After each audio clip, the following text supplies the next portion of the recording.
A day in my life is palamunin pa dito sa Amerika. It's a happy day with a perfect weather na hindi pwede na hindi tayo lalabas ngayong araw. So ngayong araw nga is the second day of the Firefly Festival dito sa Cookeville, Tennessee. Taon-taon niya ito ginagawa para ipakita yung mga local music, yung mga arts nila, and also craft. Nominated as one of the Cookeville's best local events by the Herald Citizen. Ito ay 2 araw na selebrasyon kada Abril ng taon dito sa Cookeville, Tennessee. Kagandahan niya ulit dito, wala kang babayaran para ma-enjoy ang selebrasyon na to. It is where music, art, and creativity come to life.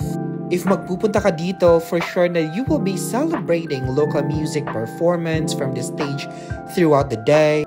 Meron din mga local arts and crafts demonstration. Meron din dito mga local artists and makers displaying and selling their work. May mga local food vendors. Yung kagandahan nga dito is yung Phil Thai is nandito din. So if gusto niyo ng mga Pilipinong pagkain, meron din dito.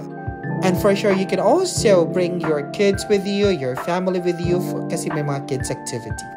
This is also an inclusive and uplifting celebration for both performers and artists to engage with their community. Kasi nga naniniwala sila dito na yung arts and music are a vital part of the economic and social infrastructure in every community.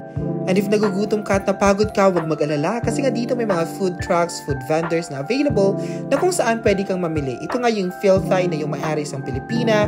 And if gusto mo naman mag-chill, meron din silang dito mga kantahan. Yung mga upuan niyan is for free, wala kang babayaran, pwede kang mag-chill with them. Hindi ko lang alam if pwede kang kumanta with them. Pero again, nakaka-enjoy siya.